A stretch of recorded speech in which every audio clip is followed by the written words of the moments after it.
Entonces, yo nada más voy a hacer dos cosas. Uno, pues tenemos aquí a Jorge Cabrera, representante de la Dirección de Cultura del Ayuntamiento, a nombre de la arquitecta María Cecilia Padrón Quijano, directora de Cultura del Ayuntamiento de San Luis Potosí. Jorge, ¿qué tal? Hola, buenas tardes, bienvenidos a todos. Espero que estén listos para emprender este gran trabajo de iniciar un proyecto, ¿no? Fotográfico, cómo lo van a bajar a la fotografía, todo esto que tienen como reflexiones o como puntos de vista en torno al tema que se va a tratar, ¿no? Y pues bueno, les platico, ya lo vieron, me imagino que ojalá hayan puesto mucha atención a la convocatoria, pero pues, además de los 3 premios, que aquí algunos en sus perfiles del Zoom tienen una cámara colgada, veo a Alejandro Areni por ahí con una cámara, entonces igual son aficionados de la fotografía, algunos no tienen que hacerlo, es un concurso para todos, más bien para la visión, pero pues hay que decir que Jorge y su equipo de Cultura del Ayuntamiento están a cargo de la cerca perimetral de Morales, y pues habrá una selección oficial que con el patrocinio y la colaboración del ayuntamiento vamos a hacer esta exhibición de una selección. Obviamente, pues no de 3 fotos, ¿no? 3 son las que se llevan el premio y una buena selección de las mejores fotos de ecosistemas en ambientes habitados. Ya vamos 77, todavía falta, no toda la gente quizás se alcanzó a conectar, pero bueno, que se vayan integrando conforme vaya pasando el día. Si alguien tiene clase, pues bueno, que termine su clase y que se conecte, ¿no? Que se integre.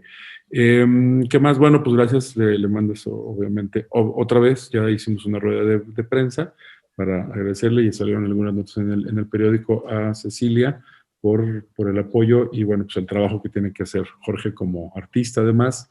Y en este caso, pues me imagino que como curador también, ¿no? Estar a cargo Sí, del cercado. Me imagino que va a ser tu trabajo mayor, ¿no?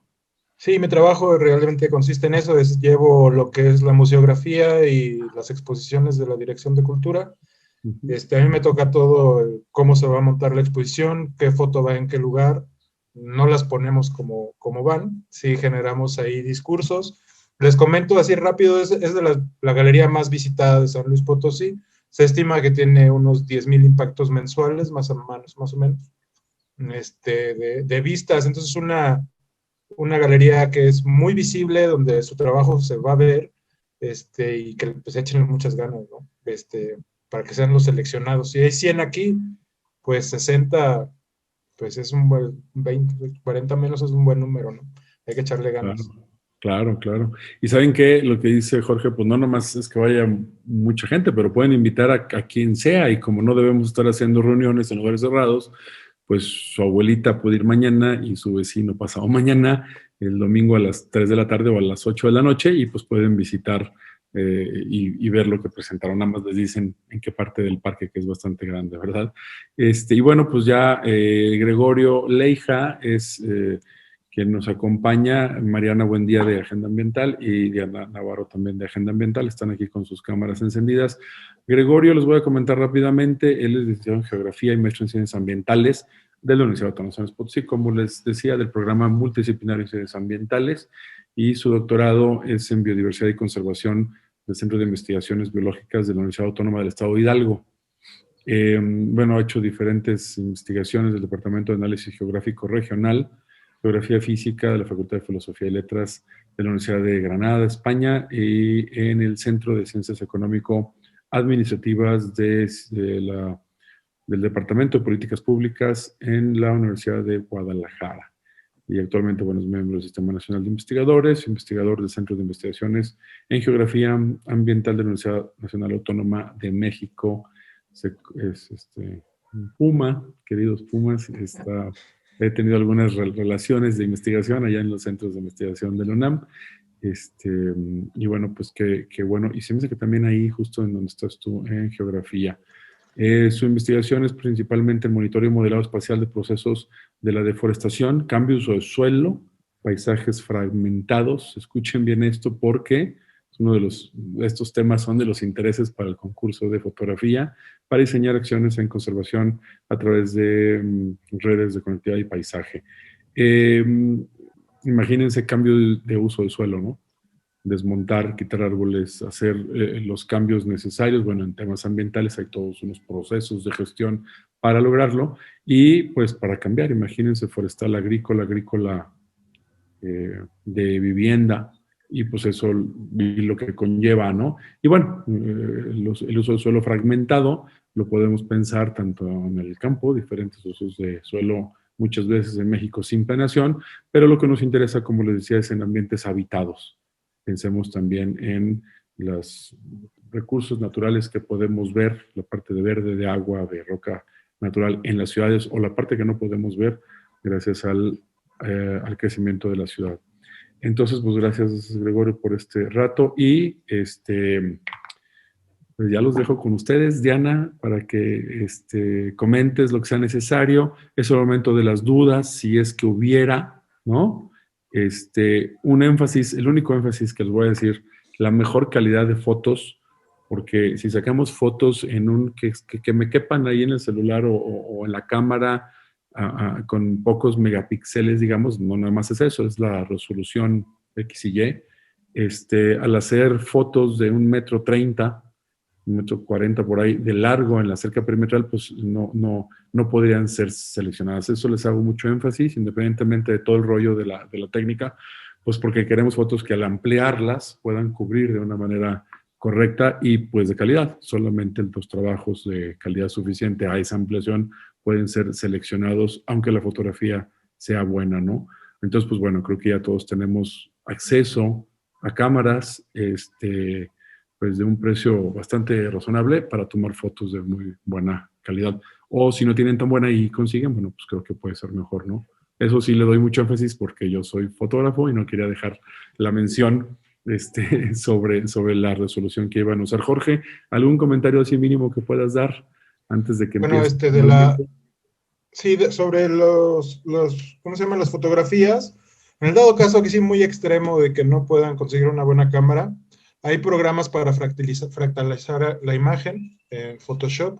Podría ser un recurso, no es muy recomendable, pero puede funcionar.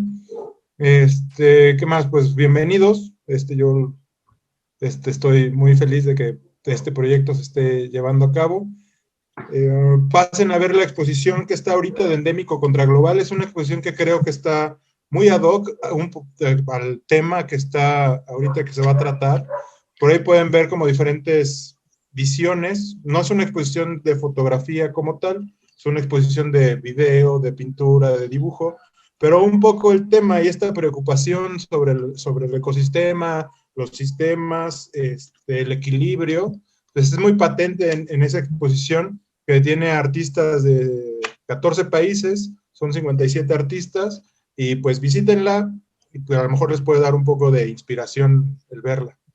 Justo, fíjate que excelente idea, ¿eh? Ven cómo está en el formato, el tamaño, cómo hacen las, no sé, y como que se anima, ¿no? Y más a los que tengan poca experiencia en la fotografía. Brenda Marisol, miren, ya están las preguntas, hombre, Brenda, tranquila, mira nada más qué aplicadas estudiantes tengo, está haciendo la maestría Brenda. Parque de Morales, cerca perimetral de Parque de Morales, ¿sale? Bueno, pues Diana, ya te quitamos un buen rato con las introducciones, ya tenemos 82 personas, todavía igual le faltan más de 20, 30, pero pues ya podemos arrancar con el taller para que no se haga muy noche. Gracias a todos, por aquí voy a andar. Me apago la cámara. Bienvenidos todos, gracias por estar en el taller y pues bueno, iniciamos con tu presentación, Goyo, adelante. Perfecto, muy bien, pues muchas gracias, Diana. Ahí estuve preparando algo con base a la premura que me hiciste, pero agradezco estar aquí y obviamente pues es un honor estar al menos de manera virtual en Agenda Ambiental, de regresar sobre todo, pero pues es un gusto estar aquí con ustedes y nuevamente muchas gracias al doctor Marcos, a ti por la invitación y pues bueno, esperemos que la presentación, el tema que me toca a mí presentar, no los aburra para aquellas personas que ya son expertise, si es que las hay, que me imagino que sí, y para aquellas personas que no, pues bueno, esperemos que sea de su interés. Es básicamente hablar de forma muy general de lo que se componen los ecosistemas y los biomas, ¿no? Entonces, en ese sentido, me voy a permitir a presentar pantalla. Me dice si se logra ver. ¿Sí se logra ver, Diana?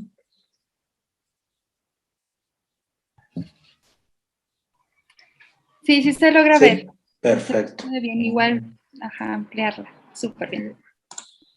Muy bien. Bueno, mira, Diana, yo me tomé el atrevimiento de agregarle un poquito más al tema de los ecosistemas y obviamente hablar un poquito de la importancia de la biodiversidad. Es algo que está totalmente relacionado, son cuestiones que no se pueden separar, que va una relacionada con la otra, por lo cual pues les voy a hablar un poquito nada más en este sentido de la importancia de la biodiversidad, obviamente manteniéndome en el orden que me mencionabas a través del plan que me enviaste, ¿no? Entonces, en ese sentido, y sin mayor preámbulo, el contenido de la presentación es hablar sobre los biomas, un contexto muy general de estos biomas que tenemos a nivel mundial, los ecosistemas y flujos de energía, un poco de las características de cómo funcionan estos ecosistemas, estos flujos de energía, los servicios ambientales de los ecosistemas y obviamente lo que comentaba con la relación de la biodiversidad. Y bueno, la pregunta con ¿es posible de restaurar de los ecosistemas? Aquí sí voy a ser muy sincero, voy a abundar algo muy pequeño, no soy especialista en la restauración de los ecosistemas, pero bueno, trato de entender un poquito cómo funcionan, de qué manera podemos restaurar los ecosistemas y cuáles serían como aquellas causas o las oportunidades que podemos tener para poder restaurar un ecosistema, ¿no? Entonces, en ese sentido, vamos a empezar con determinar, hablando un poco de la biosfera, ¿no? Yo creo que hablando de la biosfera podemos entender todo lo que hay detrás de esto, porque a fin de cuentas la biosfera es lo que nos da vida, es lo que nosotros ahorita estamos actualmente y lo que precisamente es a través del conjunto de seres vivos y componentes abióticos que comprenden el planeta, tal como lo veo aquí o se los muestro aquí en las imágenes, ¿no? Entonces, es la capa de la atmósfera en la que existe la vida y que se sustenta sobre la litosfera, ¿no? Todo lo que podemos encontrar justo en esta parte, pues bueno, es donde se va a ejercer la vida y lo que nosotros nos permite estar aquí en este planeta Tierra. Entonces, en este sentido, ¿un bioma qué es, no? O sea, realmente un bioma es una zona ecológica con características climáticas y geográficas específicas a la que existen comunidades similares, tanto como de plantas, animales y organismos del suelo, ¿no? Se define esto con base a los factores como la estructura de las plantas, árboles, arbustos, hierbas, el tipo de hojas, que si son de hoja ancha, cómo es la hoja, que si a lo mejor tiene una forma de aguja, la distancia entre ellas y también, bueno, el bosque, si es un matorral, si es una sabana y obviamente el clima, ¿no? Todo va correlacionado, todo está dependiendo uno del otro, no se pueden separar porque al fin de cuentas esto es lo que nos puede dar lo que una característica de un bioma. En este sentido tenemos diferencias entre biomas terrestres y biomas acuáticos, ¿no? Los biomas terrestres pues, son los que a lo mejor más conocemos y no porque los acuáticos no los conozcamos, sino que a lo mejor esa es la parte donde a lo mejor muchos no nos metemos o hay muy poco campo de investigación o los especialistas son pocos en ese sentido, por llamarlo así, pero bueno, yo creo que los biomas acuáticos también son una grande oportunidad de investigación y que obviamente se desconoce muchísimo de eso, pero que representa un valor importante para los diferentes tipos de biomas en el mundo, tanto terrestres como acuáticos. Entonces, biomas terrestres tenemos como los bosques tropicales o las selvas, las estepas, las sabanas, las praderas o los matorrales, los desiertos, los bosques templados, los bosques boreales o la taiga, como se le llama, y la tundra, ¿no? Tanto los biomas acuáticos, pues tenemos los lagos interiores, lagunas costeras, humedales, praderas marinas, plataforma continental, los arrecifes, que es los corolas, el coral o los rocosos, y las fosas marinas, ¿no? Para esto, así es como se distribuye a nivel mundial los biomas en el mundo. Aquí solamente muestro nada más los biomas terrestres. para que ustedes tengan una idea de cómo están distribuidos espacialmente a nivel del planeta, cómo cada uno de estos biomas van relacionados obviamente con la latitud, con la altitud, y cómo estos van cambiando de acuerdo a cómo vamos acercándonos al Ecuador, ¿no? Entonces yo creo que esta imagen nos representa una forma muy ilustrativa de poder comprender cómo se distribuyen estos biomas en el mundo, obviamente terrestres, para poder saber de qué manera se están organizados o están distribuidos.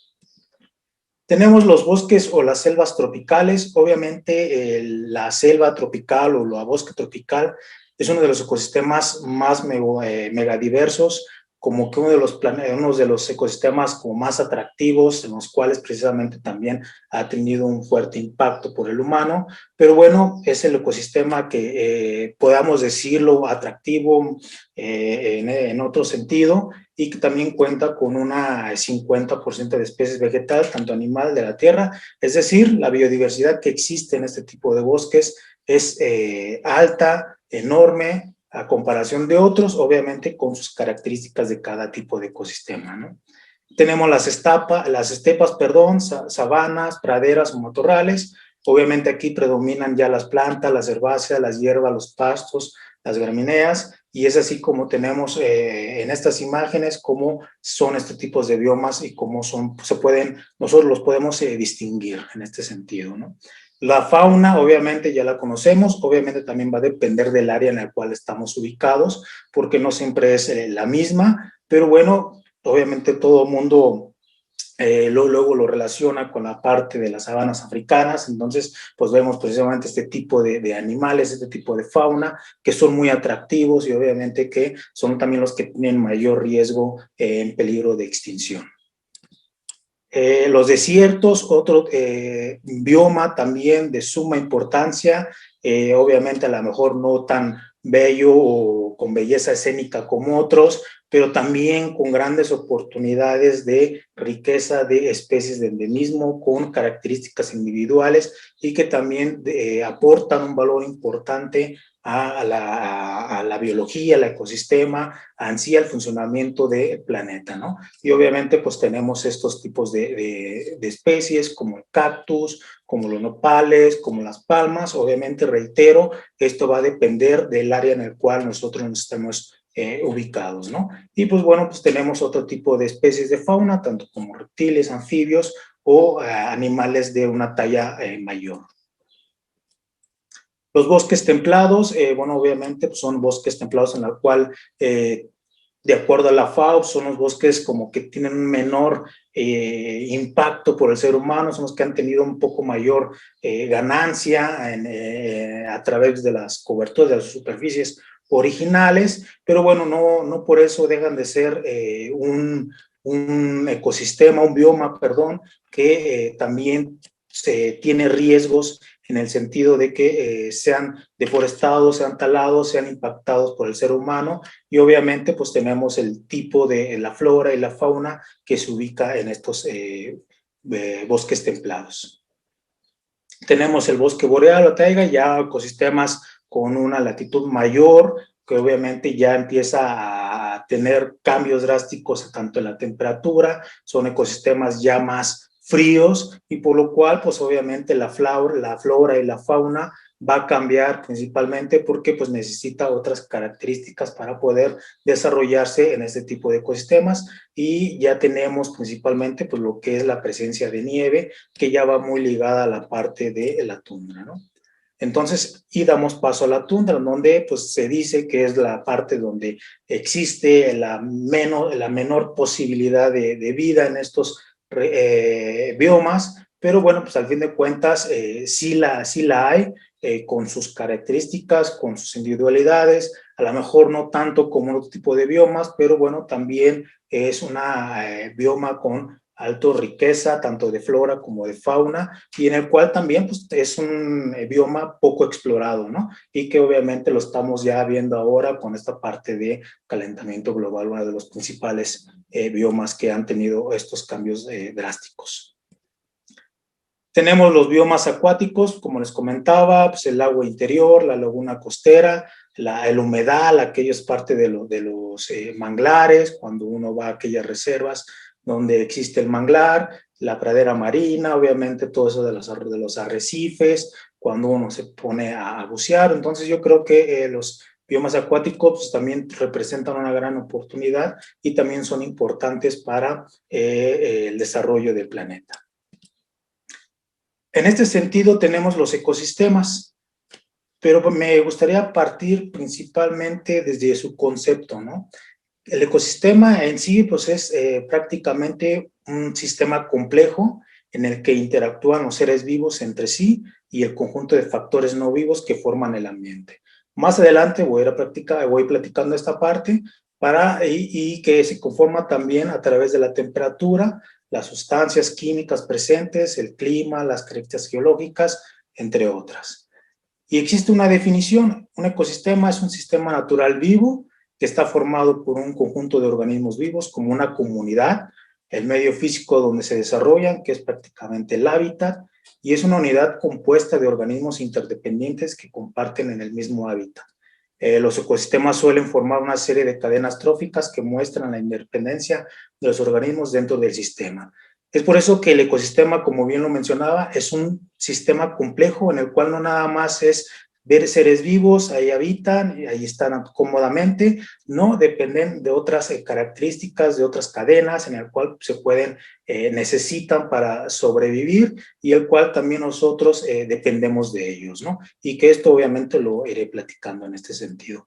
Y para comprender esta parte que les comento, pues obviamente hay niveles de organización dentro de estos ecosistemas. Tenemos desde una parte, desde átomos hasta la molécula, de llegar principalmente al núcleo, lo que es luego pasar al tejido óseo, el hueso, lo que es el esqueleto, el organismo, la población, la comunidad, el ecosistema y la ecosfera, ¿no? Entonces esto es lo que les comentaba y esto es uno de los grandes rasgos de cómo estos niveles de organización van a depender principalmente de estos ecosistemas para que también tengan esa funcionalidad y también puedan desarrollarse. ¿Por qué? Como les mencionaba, uno va a depender del otro y necesitamos esta cadena para poder el ecosistema tenga, para que el ecosistema, perdón, tenga ese nivel de organización y pueda desarrollarse como tal. Y en este sentido tenemos desde un individuo que es un ser vivo o organismo que habita la Tierra, es una unidad funcional esencial de la ecología. Cada individuo tiene un genotipo distinto que le confiere propiedades y características únicas que son muy importantes en definir el modo en que responde o interactúa con el ambiente que lo rodea. Y después pasamos a una población, es decir, cuando ya hay una reproducción de esos individuos, ya tenemos una población como tal donde existen más individuos, que es principalmente este conjunto de individuos de una misma especie que ocupa un hábitat determinado en un momento específico, entre las cuales existe un intercambio de información genética entre estos individuos. Y viene la comunidad, que ya es prácticamente esa asociación de las distintas poblaciones de un área dada, entre las cuales se establecen relaciones interespecíficas por el espacio, alimento y otros recursos, ¿no? Es decir, vamos nosotros cambiando esos niveles de organización en el cual van desde un individuo, perdón, se me fue, la comunidad y el conjunto de seres vivos, ¿no? Y el ecosistema como tal es la unidad funcional que es básica, resultante de las interacciones entre comunidades, componentes bióticos y el medio ambiente abiótico, ¿no? Es conjunto de las poblaciones relacionadas, como les mencionaba, la comunidad y ha sumado a los componentes abióticos. Pero también tenemos algo que sobrepasa esta parte del ecosistema, que bien es parte de, pero ya es como un nivel un poco más amplio en el sentido del paisaje. Aquí a lo mejor puede haber muchas personas que no estén de acuerdo, pero bueno, al fin de cuentas el paisaje también es considerado como un nivel de organización superior, que es lo que les comentaba, que comprende de varios ecosistemas diferentes dentro de una determinada unidad de superficie. Por ejemplo, un paisaje lacustre, famoso aquí en Pátzcuaro, precisamente que me encuentro acá en Michoacán, o paisaje de la meseta purépecha, ¿no?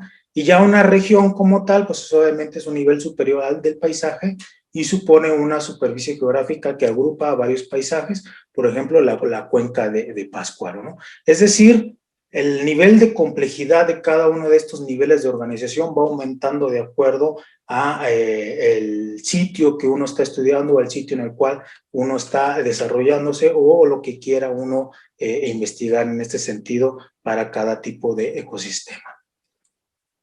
Conceptos básicos, pues yo creo que el hábitat es un lugar físico de un ecosistema que reúne las condiciones naturales donde vive una especie y al cual es hallada, se haya adaptada. El nicho ecológico, obviamente, ya son procesos dentro de los ecosistemas en el cual precisamente esas especies necesitan de factores bióticos muy particulares para que se puedan desarrollar. Obviamente ya entran a la parte de especies generalistas, especies especialistas, que, bueno, pues ya dependerá principalmente de ese nicho y de esas relaciones de los factores bióticos como tal, ¿no?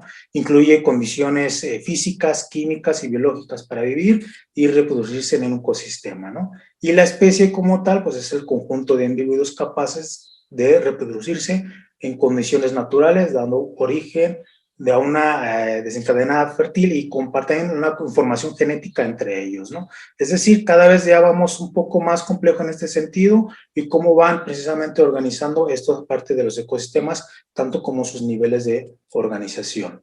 La información genética, pues bueno, esto lo conocemos muy bien, pues es la parte de los genes de cada célula, y se hereda de padres e hijos y se encuentra las moléculas de ADN, ¿no? Pero empieza la parte del genotipo, que es precisamente la información de la genética que tiene ese individuo, junto con los factores ambientales que determinan las características del individuo, ¿no? Que ya es precisamente este intercambio, esa unión entre dos especies cuando se genera esta parte de genotipo. Y con respecto a la parte de las redes tróficos, pues bueno, tenemos que un nivel trófico a cada uno de los conjuntos de especies o individuos de un ecosistema que coinciden en el turno que ocupan en la circulación de energía y nutrientes. Es decir, lo que ocupan lugar equivalente a una cadena trófica. Aquí les pongo una imagen también muy ilustrativa para que veamos principalmente cómo se dan esta parte de las redes tróficas, cómo cada una de estas especies o cada uno de estos individuos va a depender de uno al otro, cómo uno del otro va también a lo mejor comerse o no sé, van a depredarse, qué sé yo, ¿no? O sea, pero al fin de cuentas la relación de cada una de estas redes van ligadas principalmente a cada una de las especies y no están separadas, todas van relacionadas como tal, les comento la parte de redes tróficas. Tenemos diferentes niveles tróficos. El primer nivel está ocupado por los productores que capturan la energía del sol, utilizan sustancias químicas para producir compuestos orgánicos. Los organismos que utilizan energía del sol transforman sustancias inorgánicas como el agua, y que es precisamente como les muestro la imagen, una parte precisamente esta de las flores, de lo que es la flora, los helechos como tal, ¿no? El segundo nivel, pues bueno, está precisamente determinado por los organismos dominados consumidores, que son la parte de los heterótrofos primarios, es decir, que se alimentan de plantas, de algas fotosintéticas, ¿no? Y el nivel 3, pues está conformado principalmente por los organismos dominados consumidores secundarios, se alimentan comiendo los consumidores primarios, por ejemplo, un puma que se come el venado, a su vez se alimenta también por las plantas, ¿no? El nivel 4, el nivel trófico 4, pues son los organismos denominados consumidores terciarios, se alimentan de los consumidores secundarios, por ejemplo, una serpiente que se alimenta de ranas, que se comen insectos, que alimentan de plantas, ¿no? Y el último nivel trófico, el número 5, son los organismos denominados descomponedores, que está precisamente del reino fungi, que principalmente son las bacterias, el hongos que descomponen los tejidos, los productores y los consumidores muertos, ¿no? Es decir, Cada una de estas redes tróficas van relacionadas, unas dependientes de otras, y si nosotros rompemos esa cadena al momento principalmente de tener un impacto a un ecosistema, pues obviamente vamos también a romper ese nivel trófico, y es aquí cuando ya empezamos con la parte del disturbio de los ecosistemas. Aquí igual es una imagen muy ilustrativa para ver principalmente cómo se deriva precisamente o cómo se genera el proceso de la fotosíntesis. Tenemos tanto lo que es el oxígeno, como es el dióxido de carbono, la materia orgánica y principalmente pues obviamente la parte fundamental de la energía del sol, ¿no? Esta es fundamental para principalmente poder tener este proceso de fotosíntesis, el cual pues sin esta energía no se podrá llevar a cabo, y es obviamente lo que tenemos hoy en día y lo que podemos respirar en este sentido, ¿no? Y lo que obviamente va a desencadenar también la materia orgánica. La pirámide trófica tenemos como les comentaba, productores, consumidores primarios, consumidores secundarios y consumidores terciarios, ¿no? Lo anterior se colocan los consumidores terciarios, por encima se colocan los consumidores secundarios y sobre los productores se sitúan los consumidores primarios. Es la base de la pirámide para poder nosotros entender cómo funciona, cómo va ligado esta pirámide trófica, para poder entender de una manera más clara cómo una cosa conlleva a la otra. La red trófica y los flujos de energía, obviamente, como les mencionaba, cada una va relacionada, es interdependiente, por lo cual pues tenemos precisamente lo que es la energía del sol, la fotosíntesis, los productores, tenemos las moléculas orgánicas, ya la parte química, consumidores primarios, lo que es la parte del consumidor secundario y obviamente los descomponedores, ¿no? Aquí está obviamente de una forma ilustrativa diferente a lo que les mencionaba en las diapositivas anteriores, de cómo va ligado cada uno de estos redes tróficas y cómo cada una están relacionadas para poder llevar a cabo estos flujos de energía. Los ciclos bioquímicos, la energía y la materia participan en los ecosistemas, pero tiene una gran diferencia. El flujo de energía del ecosistema se comporta como un sistema abierto, y ya que hay pérdidas de energía en forma de calor que se pierde en el entorno, ¿no? Aquí tenemos esta pirámide, principalmente como la energía del sol obviamente llega a la parte de lo que es la flora, aquellos árboles, las hojas, y obviamente de esto va a la parte de los roedores, a los insectos, a los caracoles, a los rumiantes, a las mariposas, y obviamente también se despliega lo que es energía. Por eso les comentaba que esta parte de los ecosistemas se comportan también como sistemas abiertos, ¿no? Y obviamente después sigue la parte de depredador, que obviamente el depredador también va a liberar esa energía y que obviamente se regresa, y precisamente volvemos otra vez a la parte de las especies como la flora. El ciclo del agua, pues bueno, yo creo que es también algo muy fundamental llevarlo, entenderlo al menos desde esa perspectiva. Tenemos principalmente cómo empieza desde la condensación, cómo esta lluvia empieza a caer, obviamente empieza a circular por la parte de las corrientes, la corriente subterránea también, lo que es el océano, y cómo también se empieza a evaporar, ¿no? Es así como nosotros tenemos la parte de las lluvias, cómo se generan las lluvias, y cómo podemos entender esta parte del ciclo del agua para poder saber de qué manera se presentan las lluvias y sobre todo pues saber cuáles son estos ciclos y cómo es cada una de las etapas para poder comprender el ciclo del agua. Entonces, en ese sentido,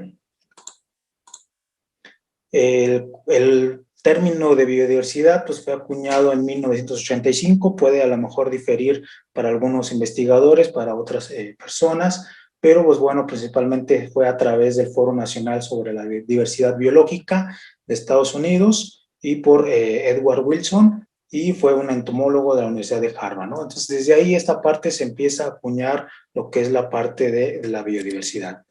Aquí tenemos de forma ilustrativa esta gráfica de barras, donde para México, pues obviamente tenemos el cuarto lugar de riqueza de vertebrados, el cuarto lugar de endemismos y vertebrados, el quinto lugar de riqueza de plantas vasculares y el tercer lugar de endemismos y plantas vasculares, ¿no? Esto es nada más para tener una radiografía de cómo México tiene esta gran biodiversidad y cómo los números lo muestran, y lo que hace es realmente importante para México mantener esta gran biodiversidad y obviamente de los servicios que también van a ofrecer a través de esta biodiversidad o riqueza biológica. Aquí tenemos de forma también ilustrativa cómo a nivel del territorio mexicano tenemos tanto anfibios, reptiles, aves y mamíferos, y cómo también uno tiene riqueza de especies y endemismos, aquellas especies donde solamente se dan en lugares muy particulares y no se pueden dar en ningún otro lugar, con lo que les mencionaba, con a lo mejor especies muy especialistas, ¿no? Por ejemplo.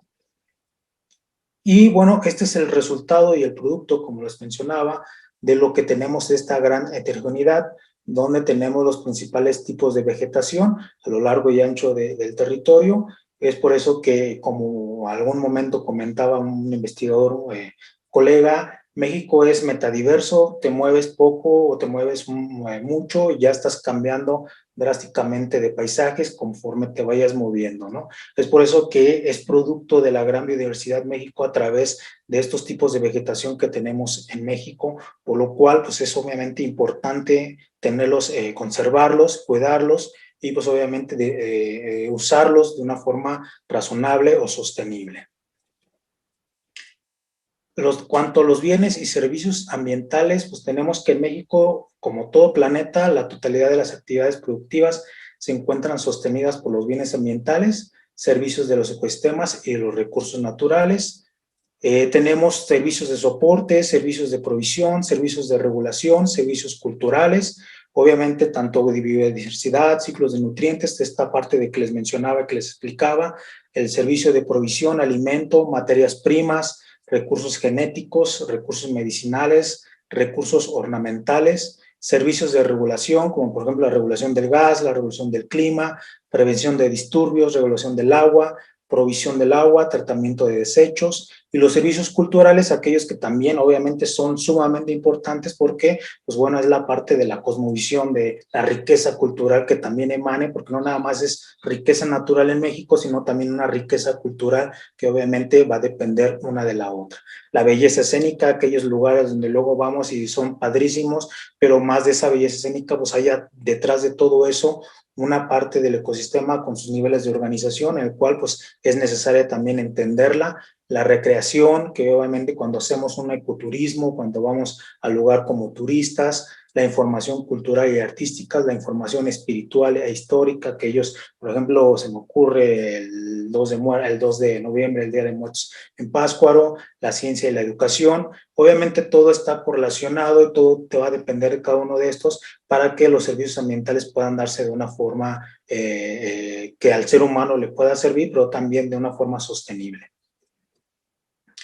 Tenemos el servicio de soporte, aquellos servicios donde debemos de tener un suelo fértil, la parte del agua, los genotipos domesticados, estabilidad climática, los ciclos bioquímicos y el ciclo hidrológico. Todo esto de los ciclos que les comentaba, pues bueno, pues es también parte de la relación del soporte del suelo para poder también obtener lo que es la parte de la agricultura, todos aquellos alimentos en la cual el ser humano pues se ve con la necesidad de consumir para poder reproducirse y para poder sobrevivir, que obviamente esto pues cada vez está más latente por la cuestión del aumento exponencial de la población en México y en el mundo, que obviamente es un problema grave y el cual el tema de alimentos y aquellos servicios ambientales pues también va a depender mucho de esa capacidad que se ejerza hacia estos ecosistemas, ¿no?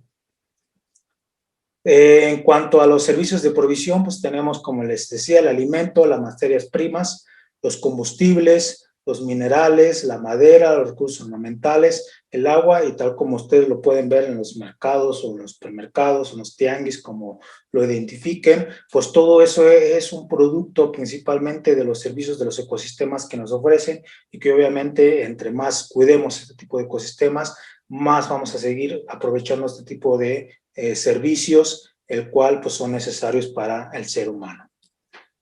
Los servicios también de regulación, igual sé que en algún momento, por ejemplo, se ha tocado de que luego se deforeste la parte de los manglares, la zona de los humedales. Entonces aquí entra un factor muy importante porque luego se piensa que no sirven de nada cuando en realidad son los que más aportan principalmente para poder ayudar a detener cuando hay huracanes, para frenar principalmente las inundaciones. Entonces tiene un valor de importancia altamente los que son la parte de los servicios de regulación, por ejemplo, los humedales que les comentaba.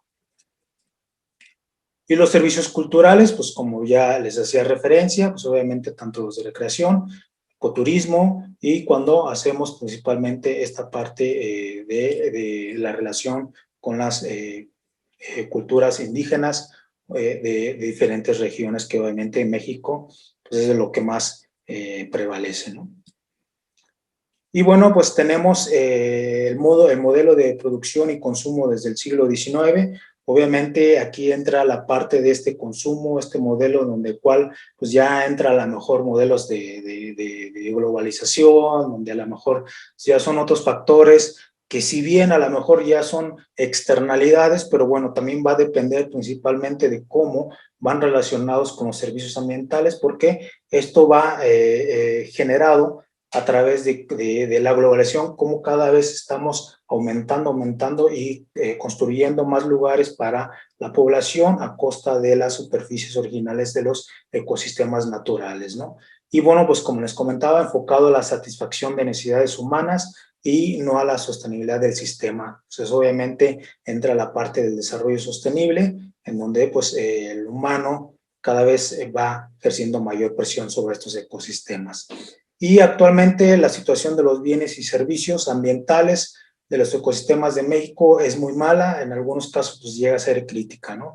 Es decir, pues bueno, ese es el producto principalmente de este aumento exponencial de la población, en tanto la dependencia de los servicios que necesitamos para poder ejercer nuestras vidas diarias, y porque obviamente pues estamos llegando a un punto crítico donde los ecosistemas ya no son capaces de sostener, ya son capaces de darnos esos servicios ambientales, por lo cual pues es importante llevar a cabo un consumo más responsable, moderar principalmente la tasa de crecimiento y obviamente entre otros factores. Esto no nada más es causa y efecto, obviamente va derivado a muchas otras causas que desde expertise, desde otras disciplinas, pues van a atender estas necesidades, ¿no?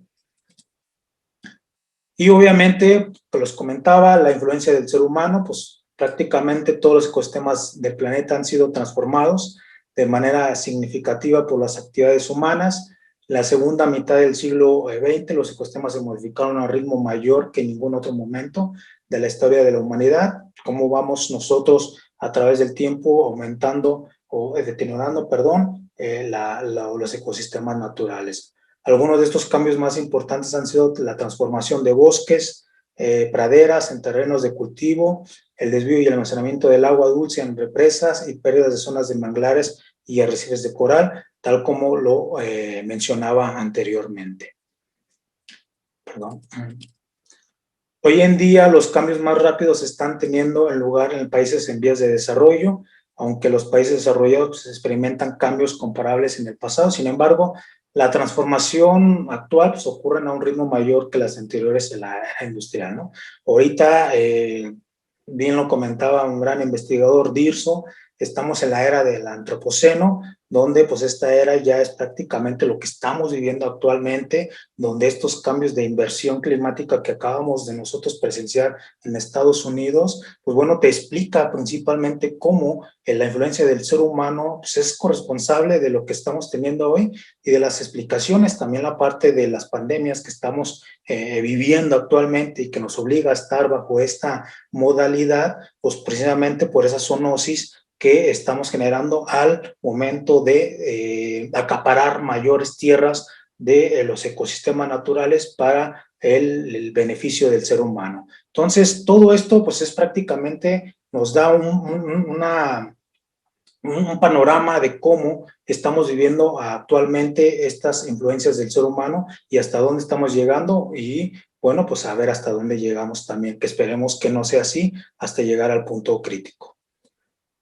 También tenemos, pues bueno, una de las influencias es la destrucción y fragmentación de los hábitats, el calentamiento global y el cambio climático, contaminación de agua, suelo y aire, introducción de especies, sobreexplotación de los recursos naturales. Todo esto pues va encaminado y va enmanado a lo que realmente les acabo de comentar con referente a la influencia del ser humano y cómo estos son de las acciones que el ser humano tiene hacia los ecosistemas y cómo va ejerciendo esta presión y cómo los ecosistemas se van transformando a través del tiempo a un ritmo realmente acelerado.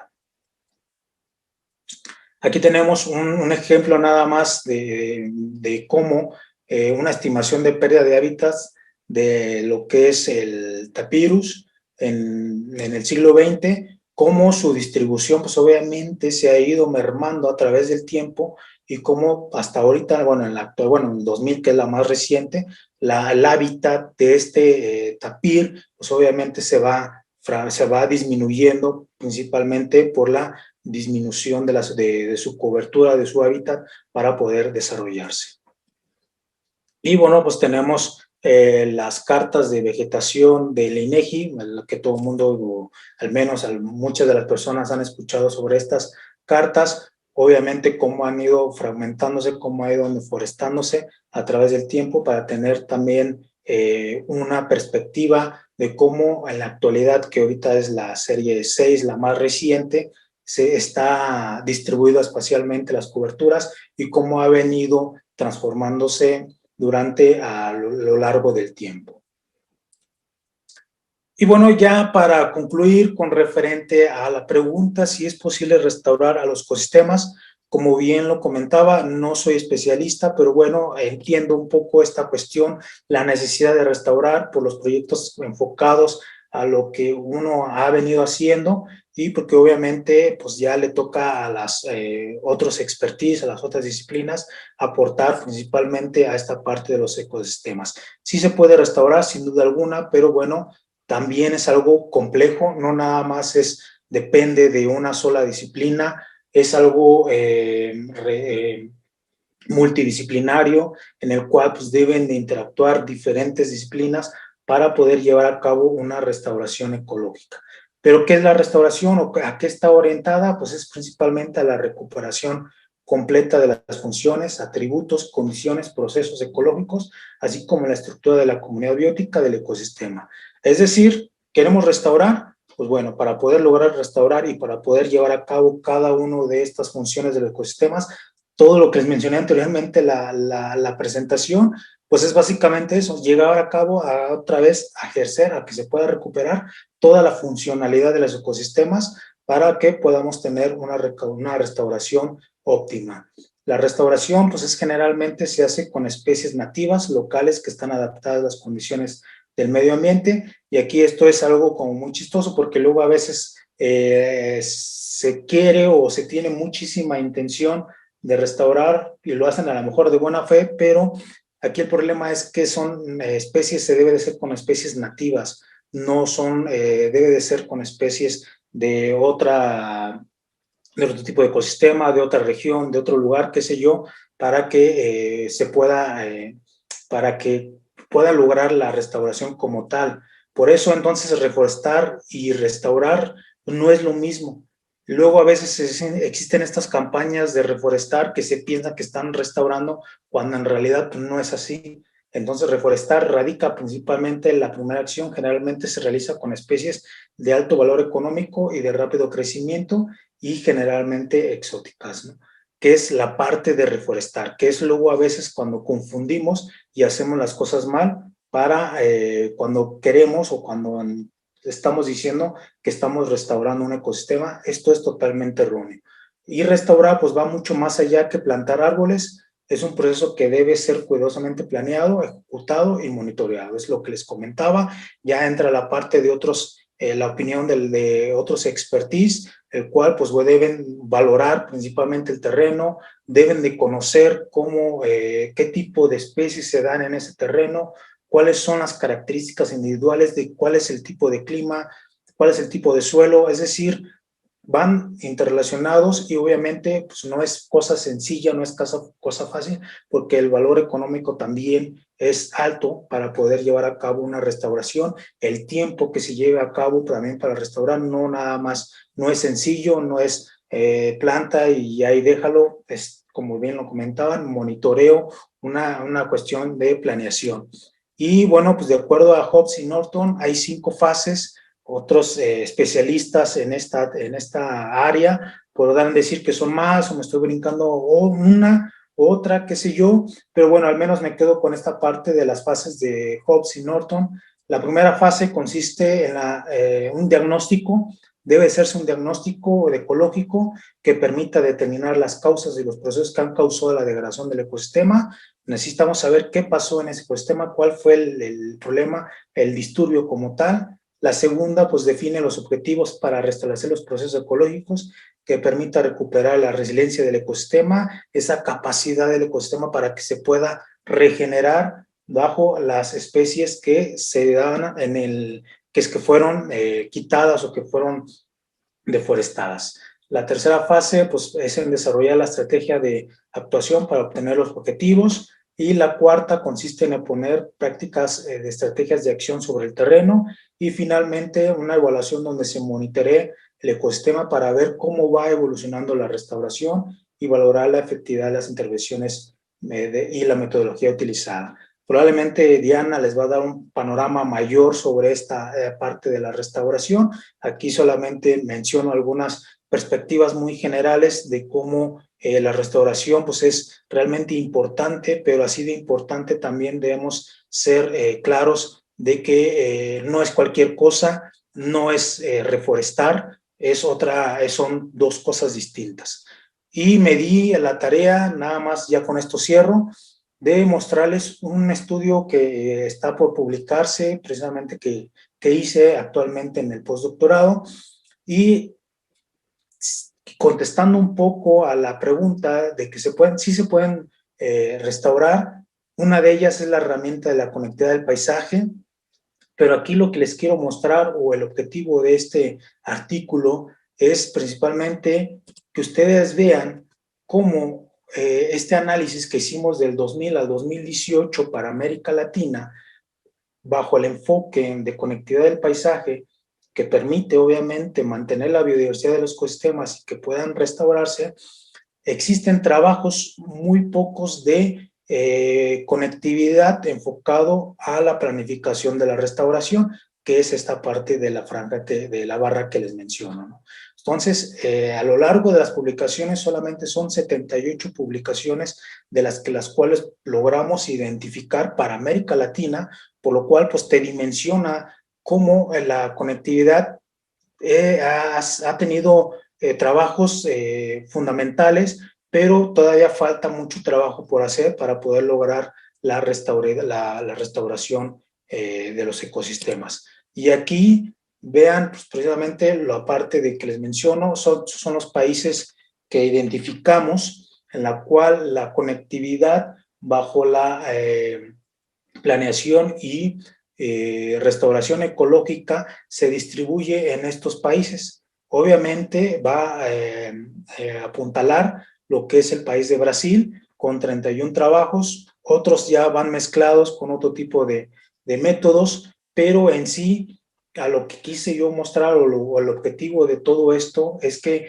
ustedes tengan una dimensión de cómo la restauración ecológica no es una cosa sencilla, inclusive para América Latina, bajo este tipo de análisis, estudios de revisión, pues son pocos, pero también se está aumentando este tipo de estudios donde la restauración ecológica cada vez es mayor, es más importante.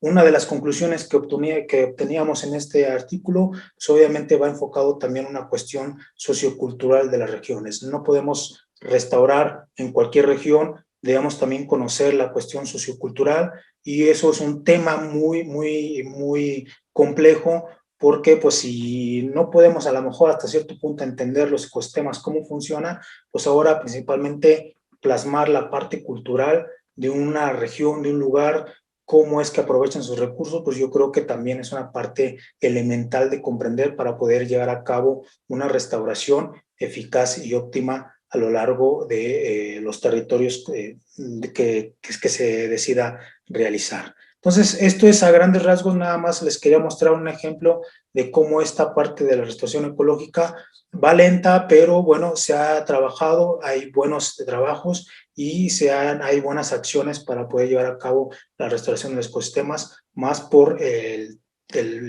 lo que estamos viviendo actualmente de los ecosistemas, cómo los estamos impactando cada vez más.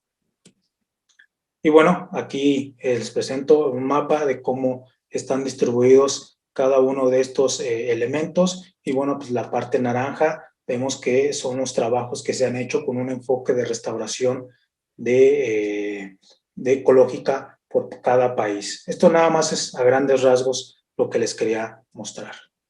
Y pues bueno, finalmente eso es todo. Espero, bueno, no haberlos aburrido. Para las partes si hubo personas expertise, igual si me haya equivocado, y pues también disculpar por las cuestiones técnicas que tuvimos. Y pues muchas gracias, Diana.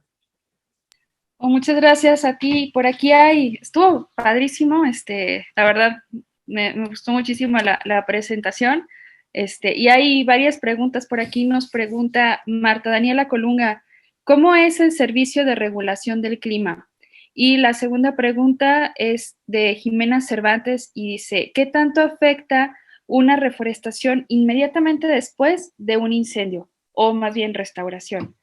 Esas son dos por lo menos, pero ahorita por aquí hay más. Y muchas felicitaciones también. Muchas gracias. Bueno, a grandes rasgos y contestando un poco a las preguntas, esperemos que logre contestar, porque son obviamente complejas en el sentido de que por parte cuando hay un disturbio, voy a contestar la segunda primero, cuando hay un disturbio por parte de un incendio forestal, obviamente va a depender de muchos de los agentes de los disturbios, es decir, qué tanto ese incendio vuelva a retornar, si el área que se vuelva a quemar es la misma, si a lo mejor ya no se quema a la misma superficie, es decir, tiene diferentes variantes en la cual pues ya entran este tipo de agentes de disturbios, y obviamente llevar a cabo la restauración pues va a ser en medida principalmente de cómo de las especies que se desarrollaban ahí,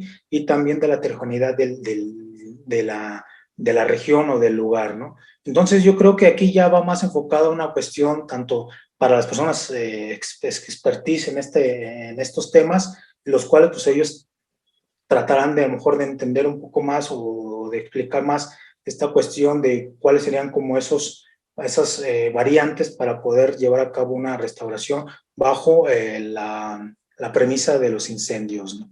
Y la otra, pues bueno, la parte ambiental, pues es algo muy, muy complejo, porque el servicio de retorno, si no mal me equivoco, ¿cómo fue, Diana? Perdón. La regulación del clima. La regulación del clima, pues bueno, eso también va a depender principalmente de la cuestión del relieve, ¿no? O sea, entonces el relieve siempre va a depender mucho del lugar de la región en la cual te ubiques, porque eso va a ser determinante al clima en el cual tú estás, ¿no? Obviamente, si tú te vas a una región montañosa, con altitudes mayores de 2.000 metros sobre el nivel del mar, pues vas a tener un clima a lo mejor frío, ¿no? Muy, muy frío, pues obviamente al momento de eliminar lo que es la cobertura original en este relieve, de lo que se esté dando, tú ya estás cambiando patrones climáticos sobre esa región, por lo cual pues vas a tener una alteración de esos grados del clima. A lo mejor va a ser ya más caluroso, o va a ser ya menor, o va a ser más frío. O sea, hay diferentes cuestiones en las cuales se puede entender cómo podemos regular esta parte del clima y que va dependiendo a otras. Súper, súper. Y nomás un comentario por aquí de Fátima, pregunta, una duda para el doctor Gregorio. ¿Conoce experiencias o casos de restauración de ecosistemas desde el enfoque del patrimonio biocultural? No conozco como tal, pero el caso de estudio que les preguntaba, que les mencionaba, que realicé en este artículo, me tuve que meter a una cuestión social principalmente para poder entender cómo funcionaba la cuestión de la restauración. Entonces, uno como ambientalista dice, bueno, pues vamos a reforestar y agarra los ecosistemas y hay que interconectarlos para que puedan tener su funcionalidad y podamos regresar toda esta parte del ciclo. Pero venía esta parte donde se metía mucho esta parte de cuestión social, ¿no? Cultural. Es decir, a la gran heterogeneidad que existe en México, por ejemplo, en México y en América Latina, ni se diga, donde existen gran diversidad de culturas, pues obviamente también es una cuestión, es una variante que debes de incluir al momento de la restauración. Entonces, no me acuerdo ahorita del trabajo como tal, pero sí hace referencia de esta importancia de la cuestión cultural. No es el objetivo, porque no lo mencionan como tal en el trabajo, pero abordan una parte elemental de la cuestión biocultural de la región como parte fundamental para la restauración ecológica. Muchísimas gracias. No sé si alguien más tenga alguna duda para que la deje por aquí en el chat, y si no, pues para agradecer muchísimo que nos hayas compartido esta presentación muy completa, creo muy interesante, muy dinámica.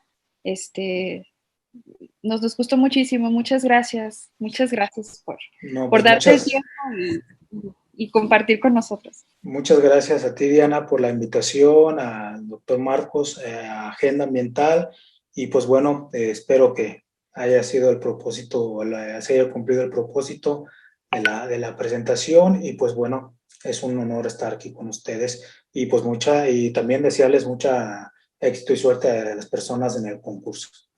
Muchísimas gracias. Tal vez estaría muy bien que pudiera, por aquí Daniela Valles manda saludos o levanta su manita, no sé, pero dejar aquí en el chat quizá tu correo para que puedan contactar si tienen alguna duda o algo ya muy puntual que quieran platicar contigo. Perfecto. Muchas gracias, Diana, y claro que sí, yo lo dejo en el chat.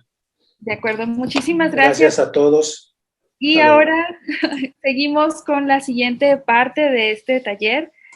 A cargo de la doctora Mariana Buendía. Ella es coordinadora del área de educación e investigación de la Agenda Ambiental. Entonces vamos a tratar los temas de sostenibilidad, resiliencia y bueno, la problemática ambiental con ella. Bienvenida, Mariana, muchas gracias. Gracias, Diana. Bueno, chicos, pues para dar continuidad a los temas que tenemos preparados en este taller, pues voy a empezar con unas pequeñas recapitulación sobre lo que acaba de mencionar Gregorio. A ver, voy a compartir mi pantalla y ustedes, por favor, avísenme si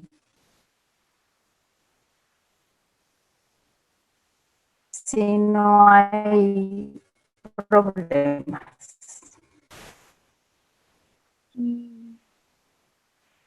Todavía no está compartida, ¿verdad? Ya la tengo compartida, tú me dices si ya se ve. Sí, se ve muy bien. Ok. Bueno, pues primero quiero presentarles estas imágenes. ¿Las encuentran familiares, chicos? Ustedes,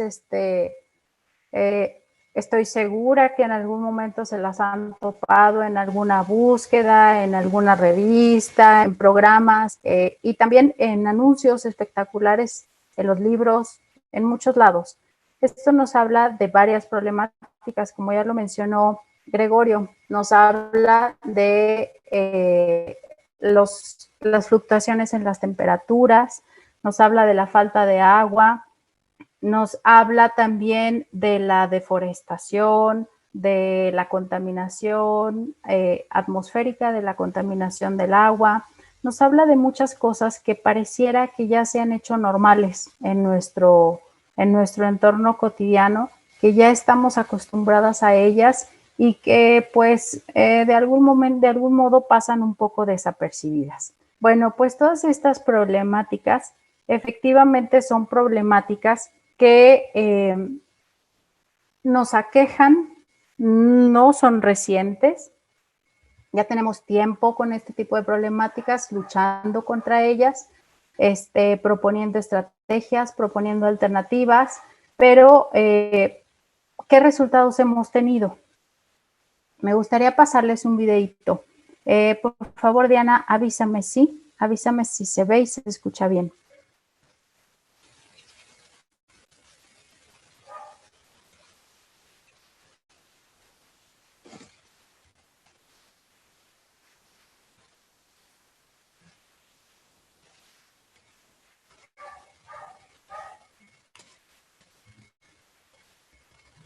Solo el audio, Mariana, quizá.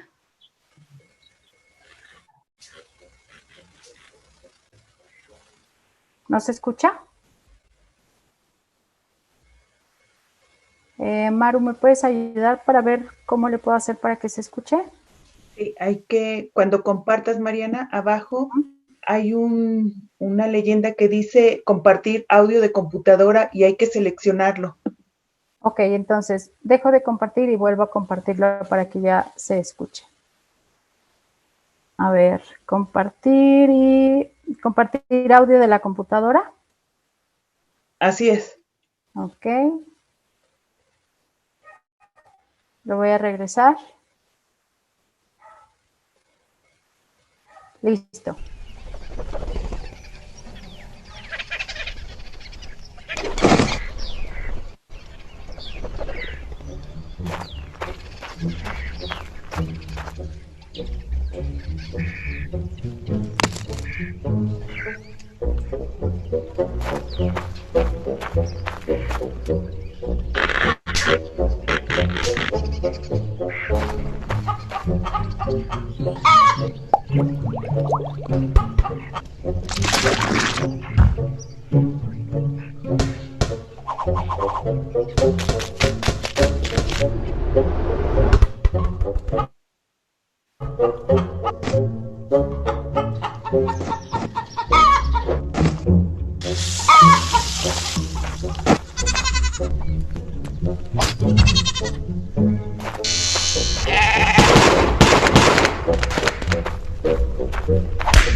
bueno, ¿qué nos dice este videíto? ¿Cuál es la reflexión a la que nos lleva? Pues precisamente a ver la manera en la que nosotros como seres humanos nos hemos posicionado por encima de los recursos naturales, de la naturaleza, y cómo eso poco a poco nos ha estado llevando a una crisis de civilización. Esa crisis de civilización no solamente tiene que ver con problemas ambientales, tiene que ver también con problemas sociales, económicos, políticos, culturales. Y bueno, poco a poco vamos a ir descubriendo cómo es que esa crisis ambiental pasó a ser una crisis de civilización que nos tiene metidos en estos asuntos, por ejemplo, el de la pandemia. Pero bueno, entre esos problemas ambientales que ustedes pueden observar de manera cotidiana y a los que pues poco a poco nos hemos ido acostumbrando a sus efectos, a sus pues de alguna manera inconvenientes, pero que ya hacen parte de nuestra vida, es el cambio climático o el sobrecalentamiento global, la destrucción de la capa de ozono, el deterioro de ecosistemas críticos como el Amazonas y la Antártida, la pérdida de la biodiversidad, de la que hace un momento nos habló Gregorio, la desestabilización del ciclo del nitrógeno, la contaminación de los océanos, los derrames de petróleo, la disolución de sustancias tóxicas, la contaminación dispersa, la disponibilidad de agua, la lluvia ácida, la erosión. Todo esto vemos que está cada vez más cerca de nosotros. Todo esto hace parte de nuestra vida cotidiana. Ya no es algo que veamos que pasa del otro lado del mundo. Ya más bien lo encontramos en todas las escalas y en todas las dimensiones. En todas las escalas, pues nos referimos a que lo vemos a la escala local, nacional, global, pero también como parte de nuestro contexto personal. Y en todas las dimensiones, pues como les decía hace un momento, ya vemos que todas estas manifestaciones de los problemas ambientales que estamos enfrentando tienen una dimensión política, tienen una dimensión social, cultural, una dimensión ambiental, ecológica y una dimensión económica también. Bueno, entonces esto nos habla de que toda esta problemática nos ha hecho perder la noción, nos ha hecho perder el concepto de medio ambiente. Y bueno, ¿qué es medio ambiente? ¿Cómo lo podríamos definir?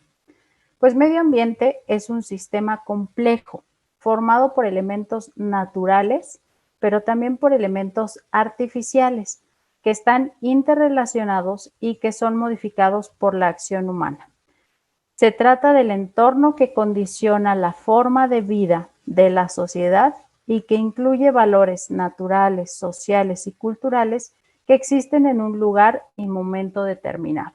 Si nos vamos por partes con esta definición de medio ambiente, a ver, podemos decir, es un sistema complejo, formado por elementos naturales y artificiales.